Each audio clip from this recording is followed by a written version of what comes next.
anything else further, folks are already up here participating in the pin on and involved in the ceremony. So we're going to go ahead and publish the orders. Attention to orders. The Secretary of the Army has reposed special trust and confidence in the patriotism, valor, fidelity, and professional excellence of the following non-commissioned officer. Sergeant First Class Rico. In view of these qualities and his demonstrated leadership potential and dedicated service to the United States Army, he is therefore promoted to the rank of Master Sergeant, effective 1 April 2019.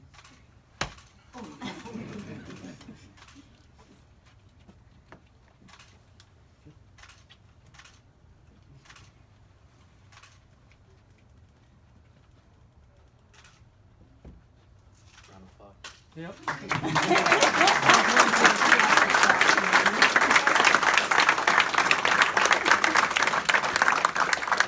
Eddie, hey, everybody have a seat.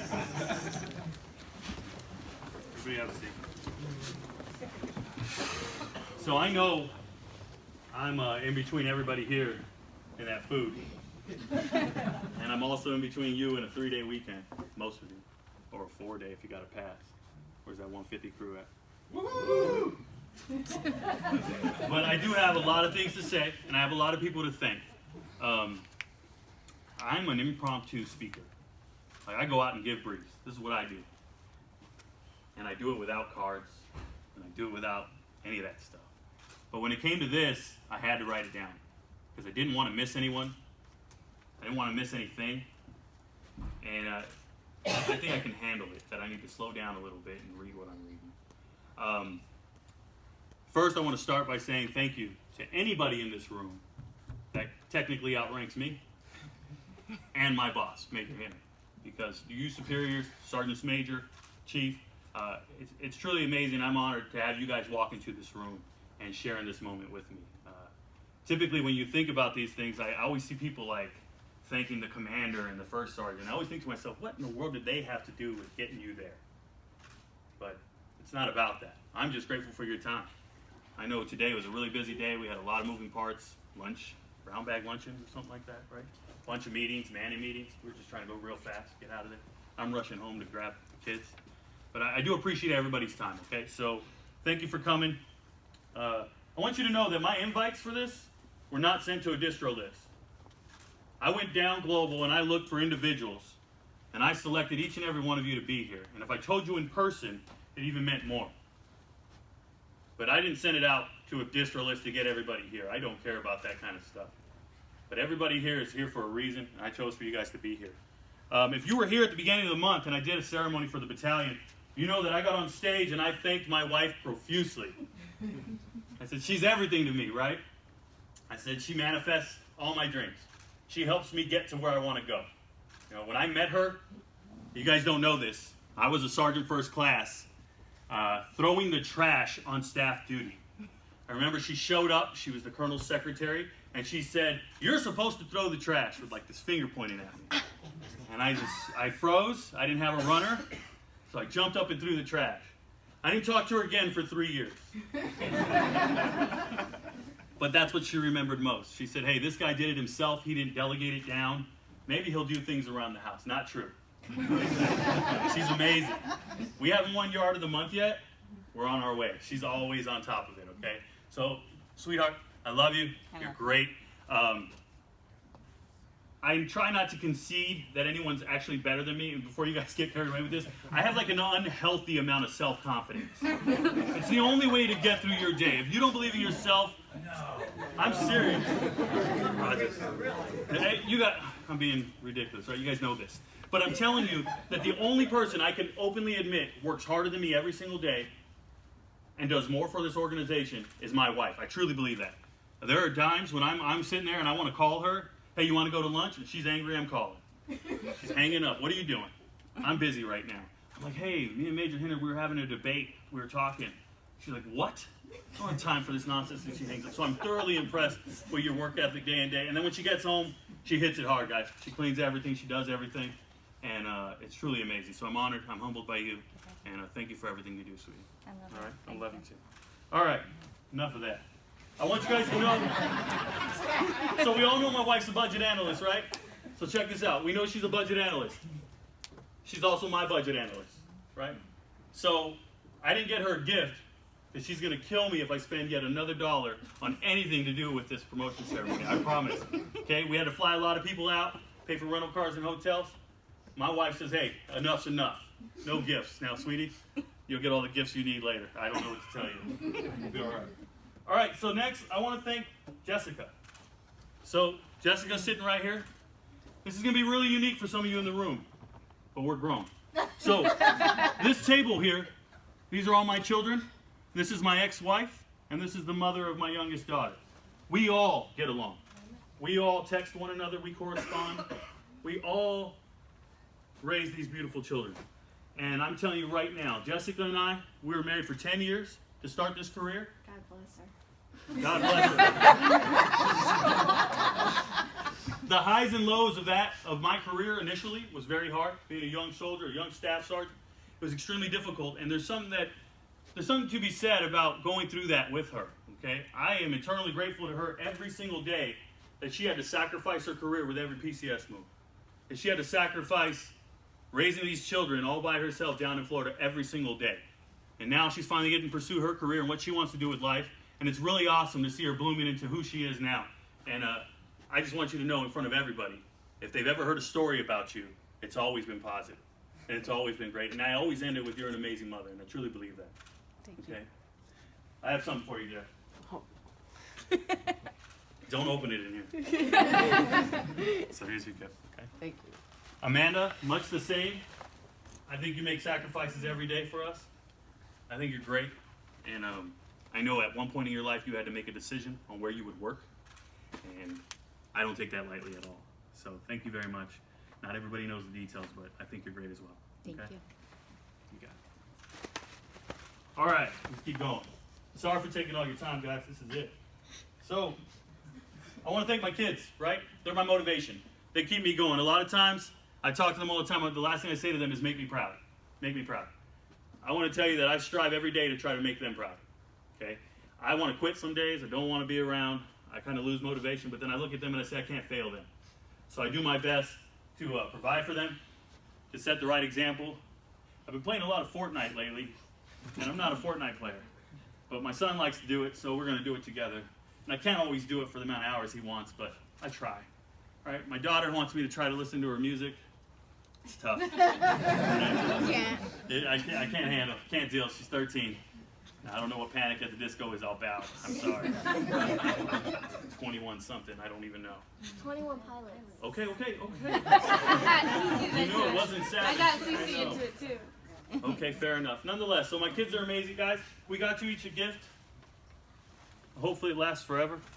You'll see. Don't open them now. Be quiet. Your name should be on them. I hope I don't get them wrong.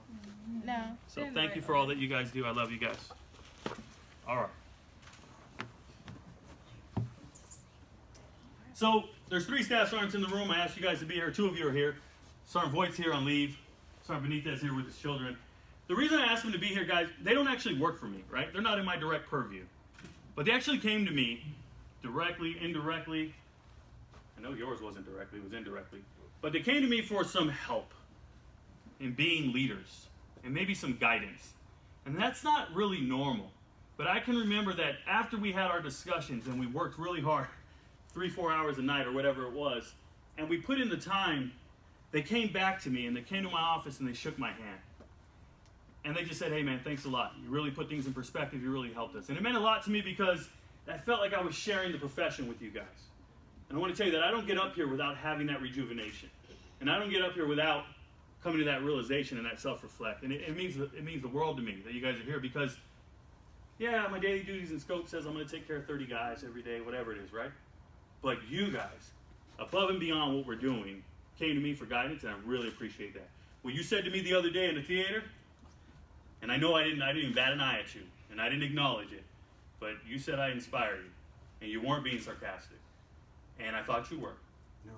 So I kind of blew you off. But he was being genuine, and when I realized he was being genuine and he kept going on, I said, oh man, I need to rethink what the hell I'm doing, because sometimes people are watching, you don't realize it, and that means a lot to me. And I tell you what, there's 2 sergeants right here, same boat. I have 2 staff sergeants here, you guys probably don't know them. We've been together was it 7, 8 years ago? 2012. 2012? They were my soldiers then. And here they are standing, sitting before us, and I think they work in the CTB. Yep. They're instructors in cyber. We weren't cyber 6 years ago. We were MI, so it's pretty neat to see us all go full circle. Ronnie Haygood here. I know Captain Haygood back in the day, okay? A real long time ago. So it's pretty awesome just to see you guys here. I want to thank you guys for coming and revitalizing me, okay? Hey, Matt Sergeant Piper left. He said he couldn't be here. So I told him I'm going to tell a story about him so you guys know this, okay? But 6, 7, 8 years ago, he was my first line leader.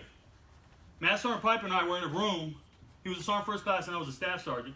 And we were complaining about the first sergeant. And we were just, hey, we don't like the way this is going. We don't like the way this is. And we didn't like the way the unit was going. But there we were in this room. And I know many of you in this room right now, you probably sit with your battle buddy and you start ripping the organization and the decisions made. I just want you to know you're going to get your turn. You're going to get your chance to be in charge. Because we were just a staff sergeant and a sergeant first class, and now he's a sergeant major select, and I'm a master sergeant. And now we make all those decisions that we were talking about all those years. It's really remarkable. So you, Exantis, being a staff sergeant, Taylor being a staff sergeant, one day you will be first sergeant if you stick with it, right? If you keep going. The people I sat with in those rooms and we talked, they're here today, and we're all senior NCOs. It's truly remarkable. So I thank him. It's really unique. We don't get mentors this late in our career that are still in the uniform. Like I'm telling you, the guys who molded me, they're retired, right? They're gone. Many of you older people in here, your mentors are long gone. Chief Fernandez back there smiling. He's like, yeah, man. Right? Guys, I'm being serious. My mentor is sitting right next to me, and that's Matt Sergeant Piper. He's a mentor for me. He was a first line leader many years ago, and I was trying to bounce back in my career at that time. All right? Most of you don't know the story, but my life has been like this, right? And here we are now. So I'm really grateful for him. He came to say, congratulations, and he wouldn't miss it for the world, but unfortunately I had to step away. So I thank him. I invited Drill Sergeant Kunkel. I don't know if she's back there. She's probably not in the hallway. That's fine. She was my drill sergeant, my first sergeant, and now she's here as a master sergeant. So we go a long way back, and I just wanted to make sure I acknowledge her. She actually, made me clean my room and stuff. Hey, real quick. So, last I want to thank is my father. So I know he's holding a camera right now, so it might look awkward. This is my dad right here. His name is Tony. Show of hands if you've ever heard a story from me about my father. Show of hands. Yeah. Dad, you'd be surprised. You'd be surprised. My father is the type of man who will text me and forgive the verbiage, but he'll say, "What's up, big pimpin'?" I say, "How you doing, Dad?" He says, "Just chilling, like a villain." I say, "What's crack-a-lackin', folks?" And I know that some of you will giggle and laugh, and some people might not understand that vernacular, that lexicon, that verbiage, but this is my foundation. This is where I come from, and I'm not ashamed of it, okay? We sit there and we listen to music all night, and it can be hip-hop, R&B, rap. I was telling Major Hinner, the unorthodox ways my father raised me to have self-confidence. I'd be at a track meet, he'd tap a woman on a girl on the shoulder and say, "Hey, my son wants your number." And then I'd have to figure out what I'm doing. That's my father. That was my dad's approach to raising me, okay? I remember I went to back to school night, and he walked up to another kid and said, "Hey, my son wants to fight you." In the middle of the night. And there I am. And I don't lose a fight in front of my father, right? So how does that work? Well, I'm an all-army fighter. I'm relentless. No, my father taught me to face things for what it was. He's not a very educated man. He's extremely wise. He's lived a lot of life. He's experienced a lot of things. And I'll go to him, and I'll just vent, and I'll just say things. And oftentimes he'll be very calm, mild-mannered, and he'll say, "Hey, man, you need to think about this." I might not take it to heart initially, but every time I look back, I realize that he's speaking from experience as opposed to something he read, right? I'm truly grateful, Dad, because you taught me to be the best at what you do. I tell you guys, man, my dad's the best carpenter I know. He's the best DJ I know. He taught me how to dance at 5 years old. I'm so grateful for that, right? It is what it is. But he taught me to be the best at what you do. So every time I put on this uniform, I want to be the best at what I do. I'm not on social media. If I ever take a picture, I share it with my father. I'm in Hawaii. I send it to my dad. I just want him to be proud. And Dad, I'm standing here before you right now, and I'm telling you, dude, we made it. And I'm really proud. We made it, man. I was talking to Amanda last week, 2 weeks ago, and she has a coworker, and her coworker said, what percentage of the Army makes it to Master Sergeant? And I don't know the number. I don't know if it's 4%, 5%, I don't know. I started thinking about it, and I said, what percentage of soldiers make it to Master Sergeant with a father who dropped out of high school, or a father who raised 4 kids at the age of 21? I'm going to tell you guys, 2 of us, because I got a sister who's a Master Sergeant. So he's doing something right. All right? Dad, I love you to death, man. I don't keep in contact with a lot of family. You guys don't know this. I haven't seen my father in 5 years. And I haven't ever had family at anything in my career. I've had 8 promotions. They've never been to one. I have countless awards. They've never been to one. So, I'm truly honored to have you here, man. I love you. Thank you for inviting me. You got it, bro. Hey, I don't need the card. I hope I get this right, but listen up, man. I'm going to do something, and I don't need anybody to join me. I just want you to listen, okay? Because this is what I'm about. The creed of the non-commissioned officer. No one is more professional than I. I'm a non-commissioned officer, a leader of soldiers. As a non-commissioned officer, I realize that I am a member of a time-honored corps, which is known as the backbone of the Army. I am proud of the Corps of Non-Commissioned Officers, and would at all times conduct myself so as to bring credit upon the Corps, the military service, and my country, regardless of the situation in which I find myself. I will not use my grade or position to obtain pleasure, profit, or personal safety. Competence is my watchword. My 2 basic responsibilities will always be uppermost in my mind: the accomplishment of my mission and the welfare of my soldiers. I will strive to remain technically and tactically proficient. I am aware of my role as a non-commissioned officer. I will fulfill my responsibilities inherent in that role. All soldiers are entitled to outstanding leadership. I will provide that leadership. I know my soldiers, and I will always place their needs above my own. I will communicate consistently with my soldiers and never leave them uninformed. I will be fair and impartial when recommending both rewards and punishment. Officers of my unit will have maximum time to accomplish their duties. They will not have to accomplish mine. I will earn the respect and confidence as well as that of my soldiers. I will be loyal to those with whom I serve, seniors, peers, and subordinates alike. I will exercise initiative by taking appropriate action in the absence of orders. I will not compromise my integrity nor my moral courage. I will not forget nor allow my comrades to forget that we are professionals, non-commissioned officers, leaders. Cool.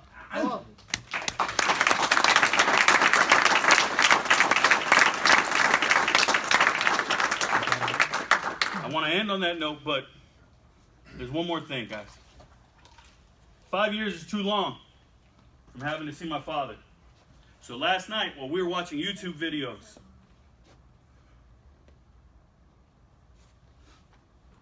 Caroline was finalizing the purchase. So November 28th, you and me, we're going to be flying to Dallas, and we're going to watch the Dallas Cowboys for Thanksgiving. I